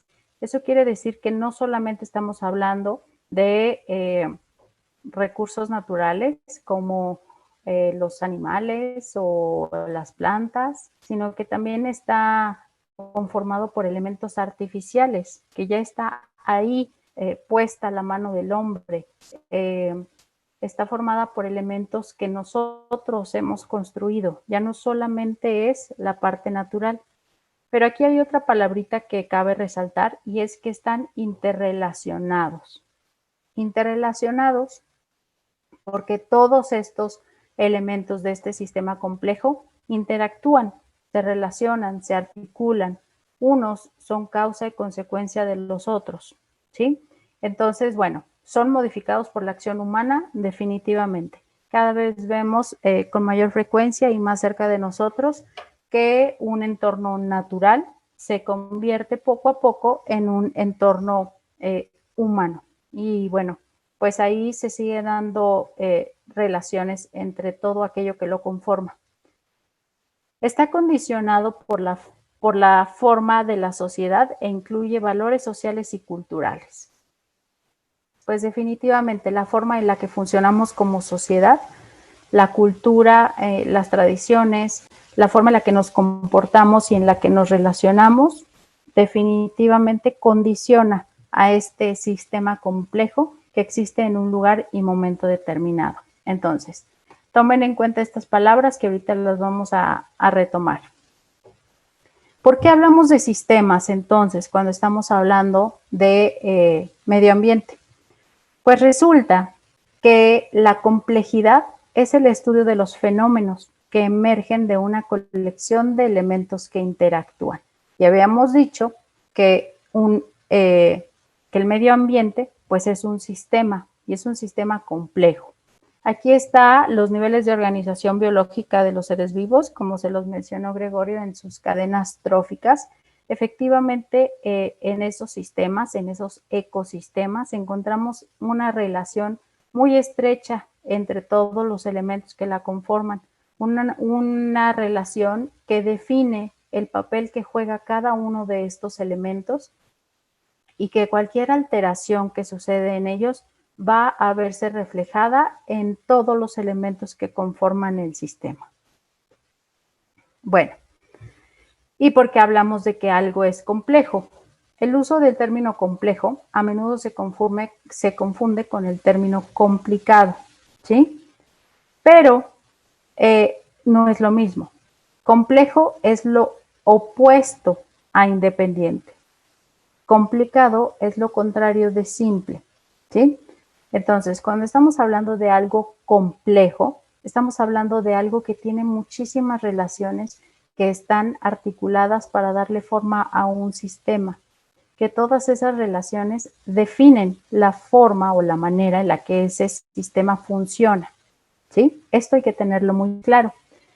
Entonces, la complejidad se caracteriza por el comportamiento de un sistema o modelo cuyos componentes interactúan de múltiples maneras y siguen las reglas locales. Por lo tanto, no hay una instrucción superior razonable para definir todas las interacciones posibles. Entonces, la forma en la que un sistema se comporta nunca va a ser igual a otra, tampoco está determinada, ¿sí? No hay una instrucción que le diga a ese sistema cómo se debe de comportar. Sin embargo, todas las interrelaciones que se dan dentro de los factores o de los elementos que lo conforman son los que van a ir definiendo la forma en la que ese sistema va a funcionar. Y cualquier alteración va a provocar que se modifiquen las estructuras que lo componen. Entonces, llegamos a este nivel técnico y nivel social de los problemas ambientales. Ya vimos que los problemas ambientales son el resultado de una mala relación que tenemos entre los seres humanos y el medio ambiente. Ya vimos también que este asunto del medio ambiente es algo complejo, es un sistema, pero entonces, ¿cómo lo podemos abordar? ¿Lo abordamos desde la parte técnica o la abordamos desde la parte social? ¿Le damos soluciones basadas en las tecnologías o le damos soluciones basadas en las relaciones que existen entre nosotros como seres humanos y entre nosotros con el medio ambiente? Pues resulta que debemos de llegar a ese nivel en el que ambas relaciones son importantes. Tenemos que ver la forma en la que podamos ofrecer una solución a estos problemas ambientales desde la perspectiva técnica, sí, desde la perspectiva tecnológica, pero sin dejar de considerar esas relaciones sociales que se dan. Miren, chicos, la tecnología puede ser un muy buen aliado. La tecnología puede ayudarnos a que mejoremos sistemas de producción, puede ayudarnos a que pongamos a prueba diferentes métodos, formas, muchas otras cosas que nos pueden ayudar a restaurar esos ecosistemas que han sido dañados por los problemas ambientales. Pero eso no es suficiente. ¿Por qué no es suficiente quedarnos ahí? Pues porque la tecnología sigue un proceso lineal, sigue un proceso causa-efecto, ¿sí?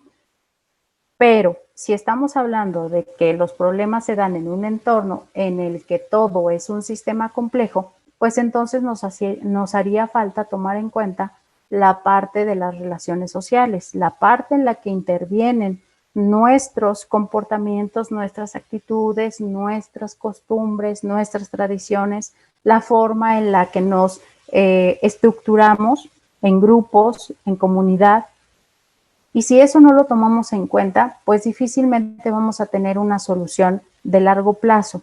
Y lo que solamente vamos a lograr son soluciones pequeñas de corto plazo, pero en realidad no vamos a poder darle una buena solución o una solución perdurable a ese problema ambiental que queremos tratar. A ver, les pongo esta imagen. La chica que está encerrada en un círculo seguramente tiene una historia. Vayan pensando, vean bien la foto y vayan pensando todo lo que se les puede ocurrir con respecto al contexto en el que ella se desenvuelve, con respecto a los problemas ambientales que padece, con respecto a su estilo de vida, a las carencias, a las necesidades, a las formas de trabajo, a las formas en las que se puede relacionar con otros seres humanos. ¿Sí? Vamos a crear su historia, vamos a repensar cómo es que ella vive en lo cotidiano. ¿Qué características tiene esta persona? ¿De qué edad es? ¿En dónde vive? ¿Cuál es su condición económica? ¿Cuál es su nivel educativo? ¿Cómo es su trabajo, su familia? ¿Sí? ¿Qué necesidades tiene? ¿Y por qué los llevo a esto? ¿Por qué los llevo a pensar en esto? Pues precisamente porque los problemas ambientales han superado esa forma de ver solamente la parte o la dimensión ambiental. Los problemas ambientales son una manifestación de algo que va mucho más allá de un disturbio en la naturaleza. Un disturbio provocado por quién, o cómo, o por qué, ¿sí? Entonces, miren, aquí podemos tener todos estos como elementos que nos hacen pensar en la historia de esta chica desde muchas dimensiones. Podríamos hablar de la forma en la que ella usa su tiempo libre, si tiene acceso a servicios, si tiene acceso a los recursos naturales, cuáles son los problemas ambientales que padece, y podríamos entre eso ligar o descubrir todas las relaciones que existen entre todos estos elementos que conforman o que desentrañan su vida diaria, ¿sí? Todos los días las personas se enfrentan múltiples dimensiones de la pobreza y de la desigualdad, pero también múltiples dimensiones de lo que se refiere a la parte política, a la parte cultural, a la parte ambiental. Entonces, lo que queremos hacer con esto es lograr pensar de una manera más amplia, ampliar ese panorama que tenemos de la manera en la que percibimos las cosas. ¿Sale? Bueno, pues déjenme decirles que la sostenibilidad es una conjunción entre al menos la dimensión económica, la dimensión ambiental y la dimensión social.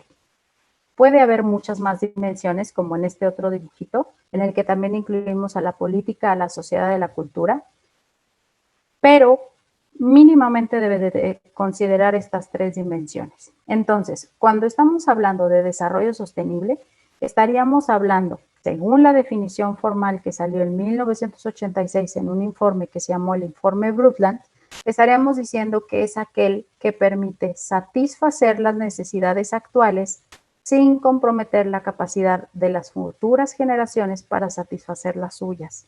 Estamos hablando de futuro. Estamos hablando de que debemos hacer un uso responsable, apropiado, adecuado de los recursos naturales que ahorita en el presente tenemos para poder satisfacer nuestras necesidades, pero sin que eso signifique que las futuras generaciones no van a poder hacerlo, ¿sí? Entonces, si en este momento estamos enfrentando una problemática ambiental que ha salido de todos los límites imaginados, pues entonces estamos poniendo en riesgo a esas futuras generaciones para que ellas puedan satisfacer sus necesidades a partir de los recursos que nosotros estamos dejándoles. ¿Sale? Bueno, ¿cuál es el antecedente de todo esto? Pues Entre la década de los 70 y los 80, los 90, se han llevado a cabo ya muchas conferencias internacionales en donde se trató de definir el desarrollo sostenible, en donde se trató de integrar esa perspectiva compleja y sistémica de todo lo que pasaba en el mundo. Se trataba de vincular los efectos, las condiciones, las causas, las consecuencias de lo económico, de lo social, de lo político, de lo ambiental. Poco a poco se fue construyendo esa definición que les acabo de mencionar hace un rato, que es la definición formal. Sin embargo, esa definición, aunque es la más aceptada y la más común, no es la única definición. Esa definición nos da una idea clara de que debemos de abrir ese panorama. Entonces, por ahí de los años 90 hubo una cumbre en Río de Janeiro, fue la cumbre en 1992, y es la cumbre que más éxito ha tenido con respecto al tema, a la integración y a la adopción del tema del desarrollo sostenible. De esta cumbre salieron muchos acuerdos, tratados, firmas de convenios, planes, programas, y todo eso lo buscaban para poder dar solución a todos aquellos problemas que existían en ese momento. Estaban a punto de llegar al año 2000 y en el año 2000 pues todo era incierto, no se sabía qué iba a pasar. Bueno, pues los expertos, los estudiosos del tema se reunieron un poco antes del año 2000 para definir algo que se llamó Objetivos del Desarrollo del Milenio. Estos objetivos eran 8 y lo que pretendían era darle solución a los 8 problemas más grandes identificados en ese momento. Aquí los tienen en los cuadritos de su lado izquierdo, ¿sí? ¿Qué pasó ahí? A ver, chicos, estamos hablando ya de 8 objetivos que no nada más tienen que ver con el tema ambiental. Sí lo consideran, de hecho el 7 está dedicado al tema ambiental, pero si se fijan también hablan de la economía, también hablan de la salud, hablan de la igualdad, de la cooperación, de la educación. Bueno, esta agenda se definió en el año 2000 y se propuso un plazo de 15 años para poderla evaluar. Al cabo de esos 15 años se tenía que hacer una pues redefinición de las estrategias, los planes, las acciones, y también se tenía que evaluar cómo estaba el mundo en ese momento. Y efectivamente, en el 2015 se hace esa revisión y en el 2015 surgen los objetivos para el desarrollo sostenible. Pasaron de ser 8 a ser 17. Y esos 17 objetivos son los que actualmente rigen la agenda internacional de todos los países que firmaron. Eso quiere decir que basados en los 17 objetivos es que los países definen las estrategias y las acciones que llevan para poder darle solución a esos problemas que se identificaron como prioritarios, ¿sí? Se llama Agenda 2030 porque al año 2030 es el año en el que se van a revisar nuevamente estos objetivos, los avances y lo que se ha logrado para poder definir el rumbo que va a llevar pues todo el mundo. Entonces, estos objetivos, de hecho, si se fijan aquí por un ladito, son los objetivos del desarrollo sostenible, transformar nuestro mundo. Así se llama, ese es su eslogan. Es una orientación programática global para el diseño, desarrollo e implementación de políticas públicas y estrategias para que la realización de los derechos humanos alcance a todas las personas. Fíjense bien que pasamos de solamente considerar la problemática ambiental a considerar todo el tema del bienestar humano. Y en este bienestar humano estamos considerando muchos otros ámbitos. Por eso es que la sostenibilidad se secciona o se compone de varias dimensiones. Y no se trata de que una sea más grande que la otra. Se trata de que encontremos un punto en el que todas las dimensiones que conforman esa sostenibilidad lleguen a un desarrollo holístico, integrado, ¿sí? Pensado desde la perspectiva de los sistemas complejos. Bueno, aquí tienen en esta diapositiva los 17 objetivos para el desarrollo sostenible. fin de la pobreza, hambre cero, salud y bienestar, educación de calidad, igualdad de género, agua y saneamiento, energía, trabajo decente, industria, infraestructura, reducción de las desigualdades, ciudades y comunidades sostenibles, producción y consumo responsable, acción por el clima, vida submarina, vida de ecosistemas terrestres, paz, justicia e instituciones sólidas, alianzas para lograr los objetivos. Todo esto nos habla de que ahora estamos transitando hacia una agenda mucho más integradora, que se preocupa no solamente por los problemas ambientales, sino por todo lo que hay alrededor que no permite que los seres humanos podamos desarrollarnos en plenitud. ¿Sale? A ver, les voy a poner un videito, otro. Ahorita, por favor, díganme si se ve. Maru, este video es de YouTube. Selecciono mi escritorio, ¿verdad? Sí. A ver. Con este video lo que quiero es que comprendan de qué trata cada uno de estos 17 objetivos. ¿Por qué? Porque con estos 17 objetivos es con lo que se basan todas las estrategias y planes que se llevan a cabo, no solo para la restauración de los ecosistemas naturales, sino para la reestructuración de la sociedad como un todo. Ahí les va.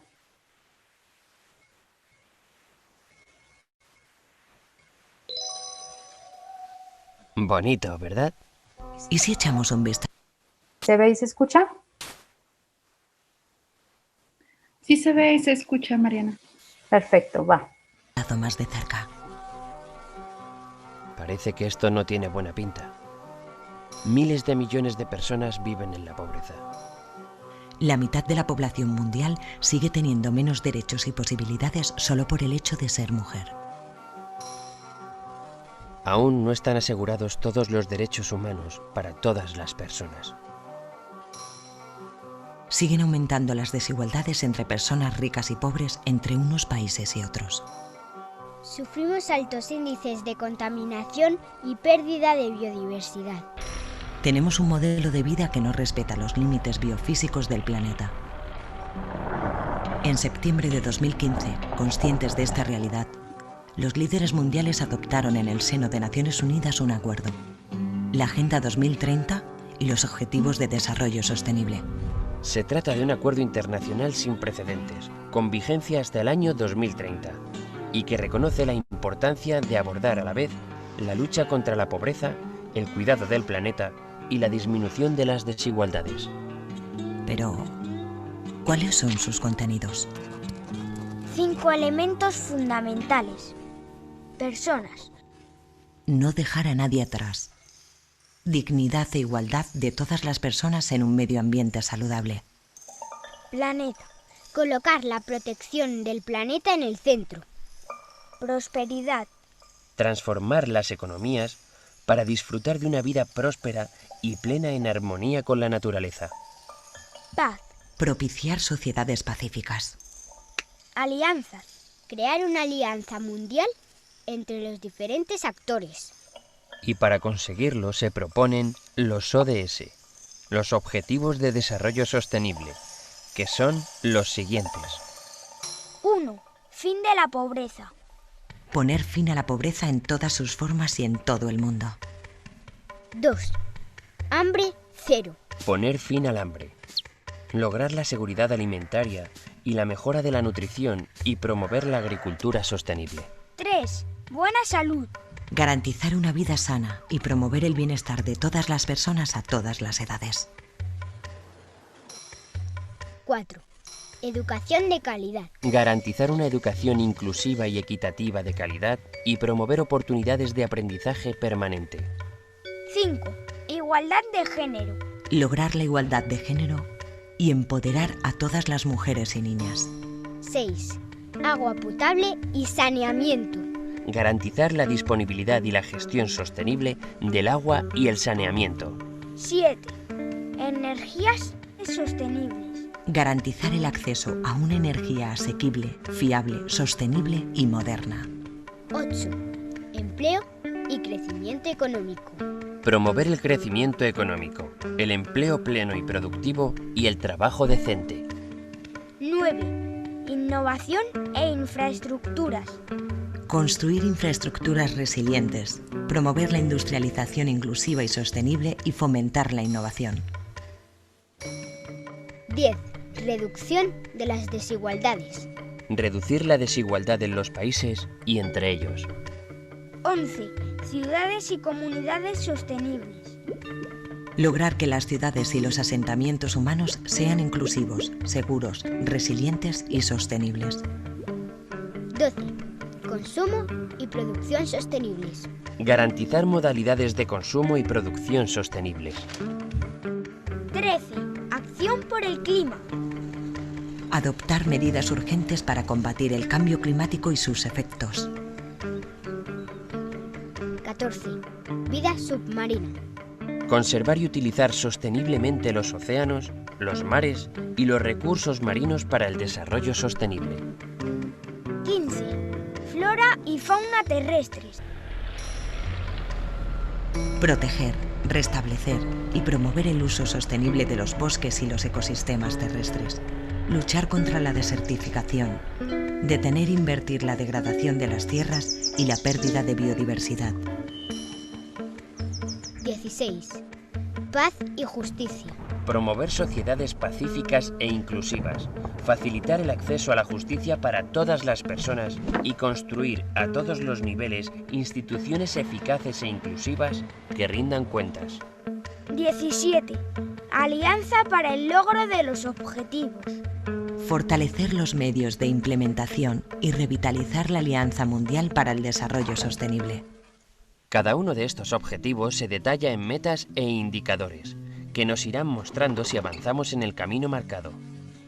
Será más fácil alcanzar los objetivos propuestos si todos los sectores nos involucramos, gobiernos e instituciones públicas de todos los niveles, entidades sociales, sector privado y, en general, todas las personas, tanto del norte como del sur. Nos encontramos en un momento clave. Es el momento de marcar un punto de inflexión y la Agenda 2030 puede ser un instrumento para ello. Todos y todas tenemos un compromiso con el planeta en el que vivimos y con las personas con las que lo compartimos y lo compartiremos. Bonito, ¿verdad?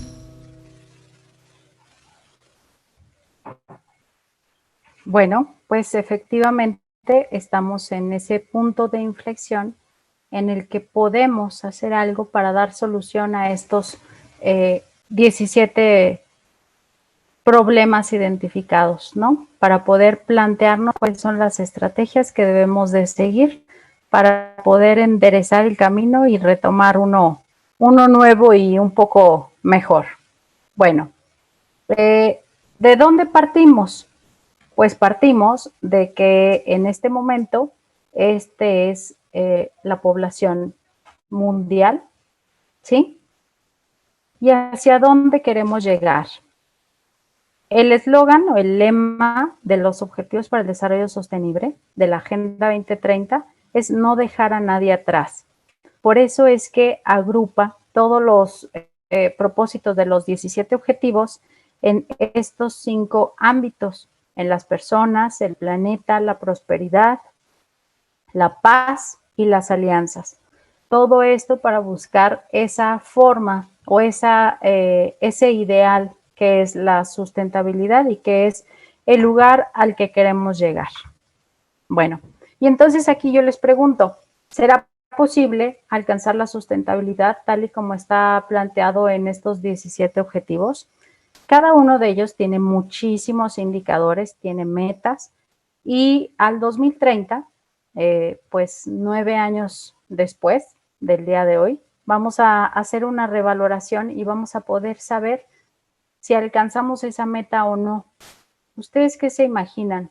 Que para dentro de 9 años podamos alcanzar la meta, por ejemplo, hambre cero, para que podamos darle reversa a todo este problema del cambio climático. ¿Creen que podamos eliminar las desigualdades en ese año? ¿Creen que podamos mejorar nuestras relaciones con el medio ambiente? Y aquí, bueno, Marta Daniela dice, a mí me encantaría que sí se lograran los objetivos, pero a veces siento que no se podrá.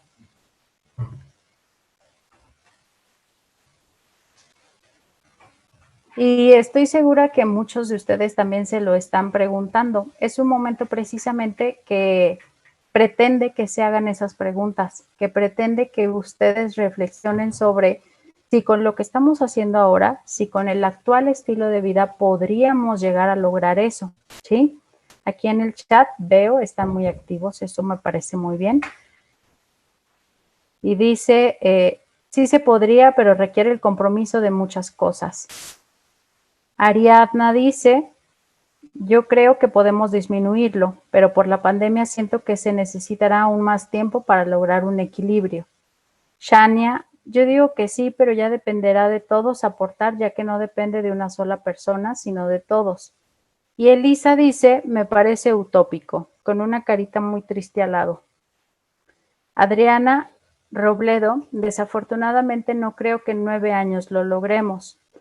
La negatividad la mayoría de las veces nos consume, pero nada es imposible, dice Paloma. Francisco González, por supuesto que no. Adriana Robledo, pero en más tiempo sí se puede mejorar. El doctor Beltrán dice, se requiere educación. Mauricio, es improbable, pero no imposible. Podríamos lograrlo una vez que abandonemos nuestra visión antropocentrista. Yasmín, sí se puede disminuir, pero sería un apoyo de todas las partes, lo cual es muy difícil. Cassandra, tal vez unos objetivos se alcancen de mejor manera que otros. María, necesita ser una prioridad para los gobiernos para que se puedan lograr. Brenda, creo que sí, pero tenemos que comprometernos, colaborar, educación y organización. María Paula, creo yo que se basa todo en la sociedad. Si no nos comprometemos todos, cada vez será más complicado, pero se puede lograr algo, estoy segura. Aarón, yo considero que para lograrlo se necesitaría modificar el estilo de vida completamente, dejar de lado incluso la comodidad moderna. Ociel, hay que mantener la esperanza. Elisa, los diferentes intereses sociales hacen que sea mucho más complicado llegar a lograrlo. Olivia, no creo, pero sí se han visto algunos cambios, aunque pequeños, y la pandemia lo empeoró en algunas cosas. Pues efectivamente, chicos, está complicado, es algo difícil. Y sí, la sostenibilidad es una utopía. Es muy probable, altamente probable, que ninguno de nosotros alcancemos a ver cómo es que llegamos a ese lugar tan esperado o a ese ideal, ¿sí? De hecho, no lo vamos a poder lograr. ¿Por qué? Porque continuamente va a haber otros problemas, porque va a haber otras necesidades, porque vamos a encontrar dificultades, porque vamos a ver que la sociedad y nuestras relaciones no son estáticas. Y eso pues nos lleva a que estemos siempre en constante cambio. Ese cambio nos hace que pues todo sea cada vez más complejo y complicado, como eventos como el de la pandemia que nos lo vuelven todo más complicado, pero también encontramos que existe esa esperanza de la que varios de ustedes hablaron. Bueno, y entonces, una de las cosas que necesitamos cuando estamos hablando de este tema de la sostenibilidad es la resiliencia. La resiliencia es una parte del tema del nombre que le dimos a este concurso de fotografía, ¿sí? ¿Y por qué? Bueno, pues la resiliencia es el término empleado en ecología de comunidades y ecosistemas, aunque también se emplea en muchos otros, chicos, también se emplea cuando estamos hablando de cuestiones psicológicas. Por ejemplo, nosotros también debemos de ser resilientes, pero la definición va más o menos en el mismo sentido. Y se utiliza para señalar la capacidad de estos, o sea, de los ecosistemas y comunidades, para absorber perturbaciones, manteniendo sus características de estructura, dinámica y funcionalidad prácticamente intactas, pudiendo retornar a la situación previa a la perturbación tras el cese de la misma. Entonces, pensemos en que necesitamos esta resiliencia como elemento clave para poder lograr la sostenibilidad. ¿Cómo lo podemos lograr? ¿Cómo podemos hacer que haya esta resiliencia en las diferentes dimensiones de la sostenibilidad? Bueno, pues aquí pueden encontrar algunos conceptos o ideas clave en cada una de las dimensiones. Por ejemplo, cuando estamos hablando de la resiliencia en el ámbito político e institucional, podríamos estar hablando de desarrollar capacidades institucionales y asignar recursos. Regular el desarrollo urbano y local con base en principios de la reducción de riesgos. Fomentar la coordinación interdepartamental y el liderazgo para la reducción del riesgo de desastres. Son solamente algunas ideas que pueden apoyar a la resiliencia en cada una de estas esferas o de estas dimensiones. Si estamos hablando de la resiliencia medioambiental, podríamos estar hablando de proteger, restaurar y mejorar los ecosistemas. Involucrarse en la gestión de residuos basado en el respeto de los ecosistemas. Comprometerse con la mitigación de la contaminación, mejorando la gestión de residuos y reduciendo las emisiones de gases de efecto invernadero. En el caso de lo social, podríamos garantizar el acceso a servicios básicos para todos y proporcionar redes de protección social después de desastres.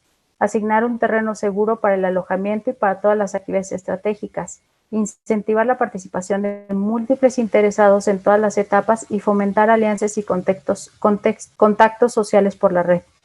En el económico, diversificar las actividades económicas locales y poner en práctica medidas para reducir la pobreza.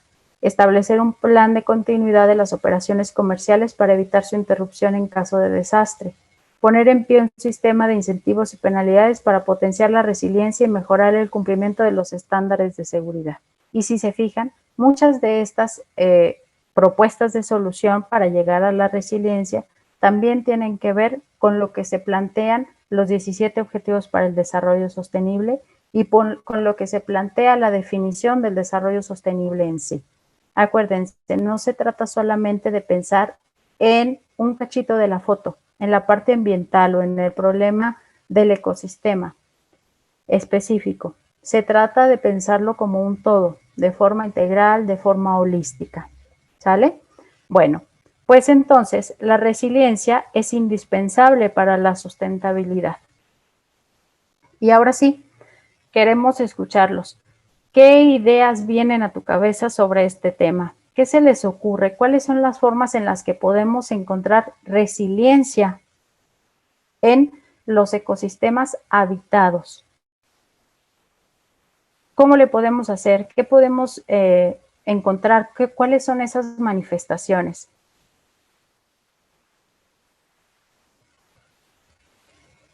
Aquí los leo.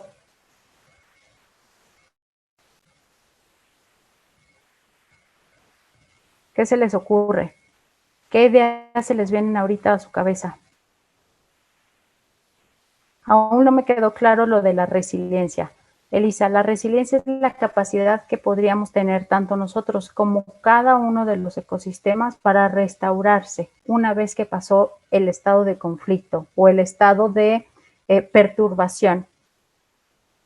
¿Sí? La forma que tiene cada ser humano, pero también la forma que tiene el mismo ecosistema, el mismo medio natural, para poder restaurarse por sí solo, para poder recuperar todo eso que fue dañado por la perturbación.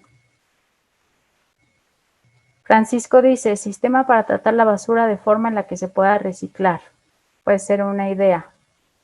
Ahorita estamos pensando en eso. ¿Cuáles son las formas en las que podemos usar o llegar a esa herramienta de la resiliencia para que podamos encaminarnos hacia el desarrollo sostenible? Hacer redes para colaborar en solucionar problemas locales, dice Brenda. ¿Qué más? ¿Qué otra cosa se les ocurre? O tal vez ahorita ya los dejé así medio cabizbajos y desesperanzados, pero no se preocupen, es parte del plan. Con esto lo que queremos es precisamente que se queden reflexionando en todo eso que nos podemos encontrar en la vida diaria, todo eso que asumimos como algo normal, pero que no es normal, que está en nuestras manos poder hacer algo. Dice Daniela Valles, ahora con la pandemia lo considero un hecho, espérenme que se movió muy rápido, en el cual se destruyó aún más el medio ambiente, ya que hay muchos cubrebocas tirados y fragmenta el paisaje. Campañas de limpieza podría ser.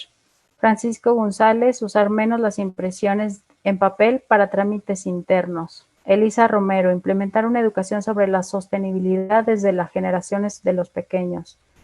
Adriana, podría ser regresar al uso de la bicicleta, adecuando las ciudades para que sea factible y dejar el carro.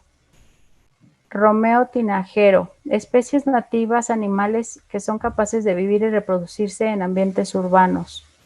Alma Estefanía, cadena de reciclaje de productos entre amigos, vecinos, compañeros de trabajo y escuela. Aarón, vías de comunicación mejor planeadas en la ciudad y una vez lograda, transportes verdes. Francisco González, apagar las luces cuando salgas de la oficina, así como desconectar reguladores. Miren, me regreso a esta imagen. Alejandro dice, áreas naturales protegidas con alta carga turística que recuperan su belleza por la falta. Se me fue. Por la falta de turistas, de gente debido al COVID. Mauricio Sánchez, yo diría que primeramente se les debe hacer conscientes de lo que está pasando para así poder establecer objetivos sobre lo que se quiere cambiar y de qué manera se tiene que cambiar. En caso contrario, solo se quedarán en ideas de una sola persona que no podrán aplicarse a un nivel macro. Stephanie Gabriela, ser más estrictos en la protección de las áreas ambientales. Como la imagen que colocaste en la diapositiva anterior, el crecimiento de una planta o flor en una tierra estéril. Yasmín, enseñar a las nuevas generaciones sobre los cuidados del planeta y cómo pueden ayudar para mejorar el planeta en actividades divertidas para captar su atención. Volvernos uno mismo humano naturaleza en cada paso que damos. Pensar si es que estamos ganando más de lo que estamos perdiendo. Hacerse conscientes.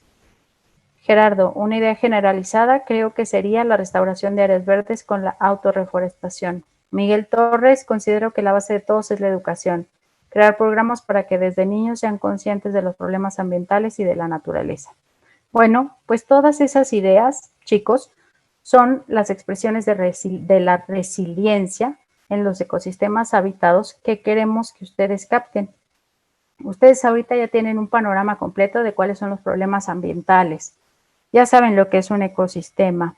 Ya saben cuáles son los principales ecosistemas del mundo. Ya saben de qué hablamos cuando hablamos de resiliencia. Son las diferentes formas o manifestaciones en las que ese entorno, ese ecosistema que ahora está habitado, trata de recuperarse, trata de retomar, de volver a sus estructuras originales, aún a pesar de la perturbación que nosotros como seres humanos hemos tenido con el impacto de nuestras actividades diarias.